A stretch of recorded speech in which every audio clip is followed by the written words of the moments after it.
नमस्कार मित्रांनो, मी ॲडव्होकेट शारंग पांडे आज तुमच्यासाठी एक नवीन व्हिडिओ घेऊन आलेलो आहे। त्याच्यात मी अशी माहिती देणार आहे की कुलमुखत्यार पत्र म्हणजे जनरल पॉवर ऑफ अटर्नी हा बऱ्याचदा बिल्डर लोक इररिव्होकेबल पॉवर ऑफ अटर्नी म्हणजे कधीही रद्द न होणारे कुलमुखत्यार पत्र अशा संदर्भाने लिहून घेतात। मी सगळ्यात पहिले म्हणजे तुम्हाला आज या दोघांमधला फरक सांगणार आहे। याच्यात 2 ते 3 प्रकारचे कुलमुखत्यार पत्र असतात। एक म्हणजे जनरल पॉवर ऑफ अटर्नी, त्याच्यात साधारणतः जनरल अशा टर्म्स असतात, सगळं काही करायचं एखाद्या व्यक्तीच्या वतीने किंवा एखाद्या माणसाने एखाद्या व्यक्तीला त्याच्या वतीने अनेक कामं करायची परवानगी दिलेली असते। सरकारी कामांमध्ये अर्ज करणे, कागद जमा करणं किंवा कागदपत्र परत घेणं, काही पैसे देणं, पैशाच्या रिसिट्स देणं, पावत्या देणं, अशी अनेक कामं असतात। जनरल म्हणजे एकंदरीतच सगळीकडे वापरता येईल असं। पण ह्या कुलमुखत्यार पत्रात सुद्धा ज्यांना तुम्ही कुलमुखत्यार पत्र देताय म्हणजे पॉवर ऑफ अटर्नी नेमताय त्या माणसाला कुणाकडनंही पैसे घ्यायचे अधिकार नसतात। It is always without consideration म्हणजे विना मोबदला कुलमुखत्यार पत्र असतं। दुसरं असतो स्पेसिफिक पॉवर ऑफ अटर्नी। या स्पेसिफिकमध्ये नेहमी एखाद्या प्रॉपर्टीशी रिलेटेड किंवा एखाद्या स्पेसिफिक कामापुरता म्हणजे कारणापुरता कुलमुखत्यार पत्र दिला असतो। किंवा मी परदेशात आहे आणि माझ्या वतीने बिल्डरकडनं पोझिशन घ्यायचं आहे आणि बिल्डर जो ॲग्रीमेंट टू सेल किंवा खरेदी खत करून देईल त्याच्यावर माझ्या वतीने सह्या करायच्या। किंवा मी परदेशात आहे, मी प्रॉपर्टी विकलेली आहे, पैसे माझ्या अकाउंटवर जमा झालेत, पण मी हजर नसल्यामुळे माझ्या वतीने तिथे हजर व्हायचं आणि तिथे सही करायची।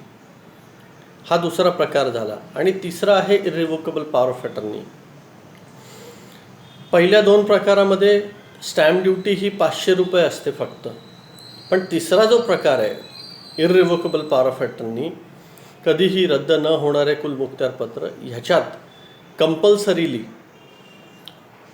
प्रॉपर्टीशी निगडीतच हा कुलमुखत्यार पत्र असतो।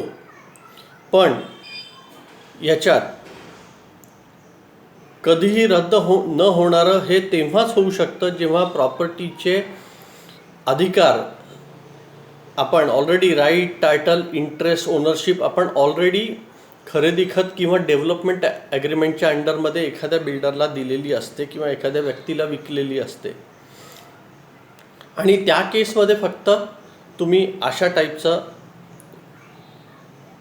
कधी न रद्द होणारा कुलमुखत्यार पत्र करू शकता।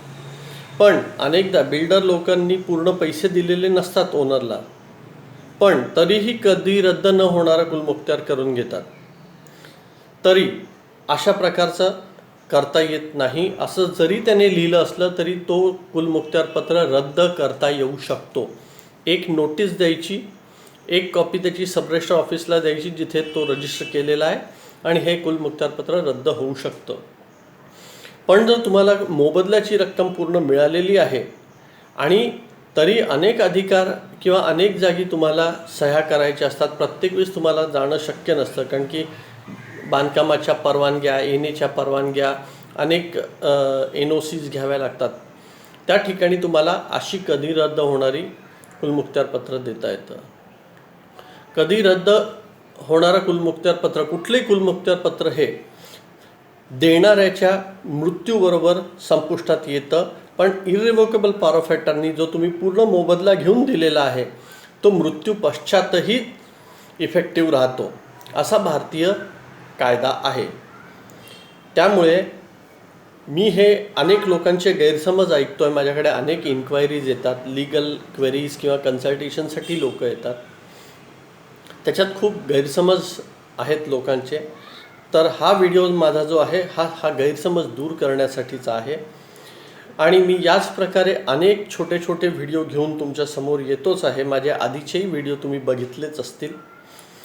तर तुम्हाला जर हे व्हिडिओ आवडले तर हे नक्की शेअर करा आणि लाईक करा। आणि जर तुम्हाला आवडलं तर तशी कॉमेंट टाका. मला आवडेल तुम्ही जर कॉमेंट टाकली त्याच्यावर तर, किंवा का आवडलं तुम्हाला, याच्यातली काय माहिती आवडली किंवा नाही आवडलं. सो कृपया जरूर टाका. मी परत एकदा सांगतो, मी आहे शारंग पांडे ॲडव्होकेट. माझ्या फर्मचं नाव आहे Pande advocates and legal consultants. माझं ऑफिस आहे पुण्यामध्ये. Thank you very much.